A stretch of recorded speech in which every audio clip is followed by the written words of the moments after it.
ANM ನ್ಯೂಸ್ಗೆ ಸ್ವಾಗತ. ಚಿಂತಾಮಣಿಯ ಹೆಸರಾಂತ ಡೆಕ್ಕನ್ ಆಸ್ಪತ್ರೆ. ನಮ್ಮಲ್ಲಿ ಜನರಲ್ ಮೆಡಿಸಿನ್, ಸಾಮಾನ್ಯ ಶಸ್ತ್ರಚಿಕಿತ್ಸೆ, ಅಡ್ವಾನ್ಸ್ಡ್ ಲ್ಯಾಪ್ರೋಸ್ಕೋಪಿಕ್ ಶಸ್ತ್ರಚಿಕಿತ್ಸೆ, ಗ್ಯಾಸ್ಟ್ರೋಎಂಟರಾಲಜಿ, ಮೂಳೆ ಚಿಕಿತ್ಸೆ, ಪ್ರಸೂತಿ ಮತ್ತು ಸ್ತ್ರೀರೋಗ ಶಾಸ್ತ್ರ, ಮಕ್ಕಳ ಚಿಕಿತ್ಸೆ, ದಂತ ಚಿಕಿತ್ಸೆ, ಕಿವಿ, ಮೂಗು ಮತ್ತು ಗಂಟಲು, ಮೂತ್ರಶಾಸ್ತ್ರ ಚಿಕಿತ್ಸೆ, ನರವಿಜ್ಞಾನ, ನಾಳಿಯ ಮತ್ತು ಎಂಡೋವ್ಯಾಸ್ಕ್ಯುಲರ್, ನೆಫ್ರಾಲಜಿ, ಡಯಾಲಿಸಿಸ್, ಬೌಲ್ ಚಿಕಿತ್ಸೆ, ರೇಡಿಯಾಲಜಿ, ಎಂಡೋಸ್ಕೋಪಿ ಲಭ್ಯ. ಸೌಲಭ್ಯಗಳು: general ward, private ward, twin sharing ward, day care, ತುರ್ತು ward, 3 modular OT, step down ICU, ಜೊತೆಗೆ ಪ್ರಮುಖ ವಿಮಾ ಕಂಪನಿಗಳೊಂದಿಗೆ ನಗದು ರಹಿತ ಸೇವೆ ಲಭ್ಯ. ಏನಾದ್ರೂ ಟೀಕೆ ಮಾಡುವಂತವ್ರು ಹೇಳುವಂತಂದ್ರೆ ಏನಾದ್ರೂ ಸ್ವಲ್ಪ ಮೆಟೀರಿಯಲ್ ಇರಬೇಕು, ಸ್ವಲ್ಪ ತೂಕ ಇರಬೇಕು. ಸುಮ್ಮನೆ ಉಳಿದಾಟಕ್ಕೆ ಯಾರೋ ಮಕ್ಕಳು ಮಾತಾಡ್ದಂಗೆ ಮಾತಾಡಿದ್ರೆ ಆಗೋದಿಲ್ಲ. ಈ ತರ ಜಾಗ ಕೊಟ್ಬಿಟ್ಟು ಜಾತಿಗಳನ್ನ ಬೇರೆ ಮಾಡ್ಬಿಡುವಂತೆ, ಜಾತಿಗಳ ಮಧ್ಯೆ ವೈಷಮ್ಯ ತಂದ್ಬಿಟ್ರುವಂತೆ. ಪಾಪ ಹಿಂಗಂದ್ರೆ ಕುಣಿಯಕ್ ಬರ್ದೇ ಇರೋನು ನೆಲ ಡೌಟು ಅಂತ 10 ವರ್ಷ ನಿಮ್ಗೆ ಅವಕಾಶ ಕೊಟ್ಟಿದ್ರು. ನೀವು ಯಾವತ್ತೂ ಅದ್ರ ಕಡೆ ಗಮನ ಹರಿಸಲಿಲ್ಲ. ತಾವು ಬಹಳಷ್ಟು ಜಯಂತಿಗಳಲ್ಲಿ ಭಾಗವಹಿಸಿ ತಮ್ಮ ಶೈಲಿಯಲ್ಲಿ ನೃತ್ಯ ಮಾಡಿ, ಡ್ಯಾನ್ಸ್ ಮಾಡ್ಕೊಂಡು, ಇನ್ನೊಂದು ಮಾಡ್ಕೊಂಡು ಮಾಡಿದ್ರಿ. ನಿಮಗೂ ಅರ್ಜಿಗಳು ಕೊಟ್ಟಿದ್ರು ಜಾಗ ಕೊಡಿ ಅಂತ. ಯಾಕೆ ಅವತ್ತು ನೀವು ತಲೆ ಓಡಿಸ್ಲಿಲ್ಲ? ನೀವು ಅವತ್ತು ಯಾಕೆ ನಿಮ್ಗೆ ತಲೆಗೆ ಉಳಿಲಿಲ್ಲ?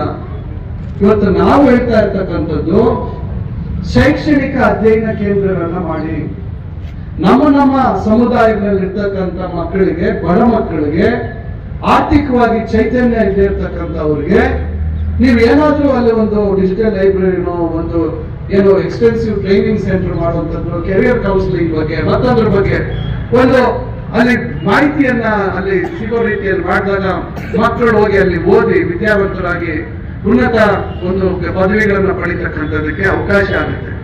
ಈ ರೀತಿ ಪರಿಕಲ್ಪನೆ ಇಟ್ಕೋಬೇಕು. ಯಾರು ಇವತ್ತು ನಾನಾಗ್ಲಿ ಇನ್ನೊಬ್ಬರಾಗ್ಲಿ ಜಾತಿ ವ್ಯವಸ್ಥೆಯನ್ನ ಹುಟ್ಟಾಕಿಲ್ಲ.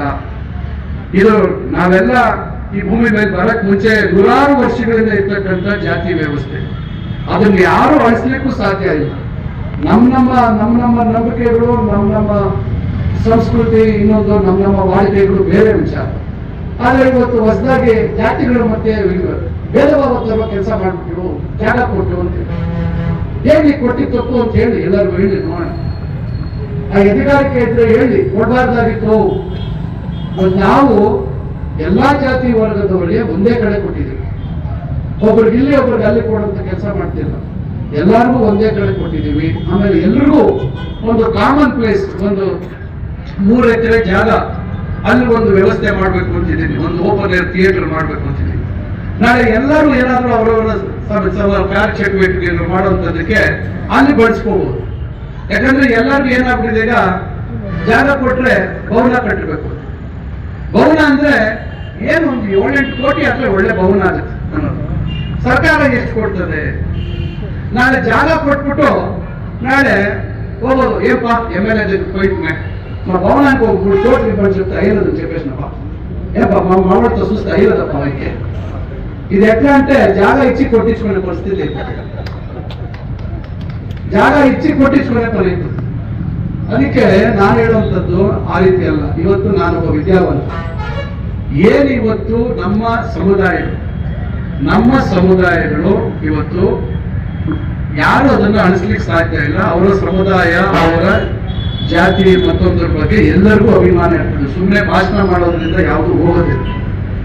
ಅದನ್ನ ನಾವು ನಮ್ಮ ಮುಂದಿನ ಪೀಳಿಗೆಗೆ ಈ ಸ್ಪರ್ಧಾತ್ಮಕ ಪ್ರಪಂಚದಲ್ಲಿ ಆ ಸ್ಪರ್ಧೆಯನ್ನ ಮೆಟ್ಟಿ ನಿಂತು ಸಾಧನೆ ಮಾಡುವಂತದಕ್ಕೆ ಏನ್ ಮಾಡಬೇಕು, ಆ ವ್ಯವಸ್ಥೆಗಳನ್ನ ನಾವು ಮಾಡುವಂತದ್ರ ಕಡೆ ಚಿಂತನೆ ಮಾಡಬೇಕು.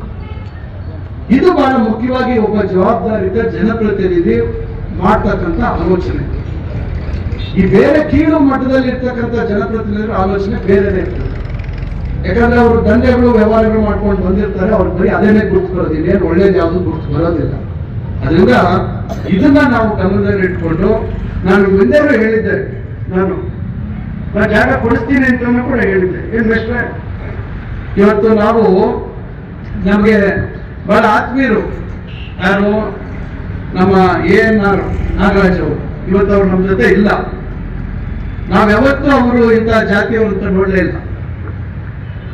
ಅವರು ನಮ್ಮ ಕುಟುಂಬದ ಒಬ್ಬ ಸದಸ್ಯರಾಗಿದ್ದರು.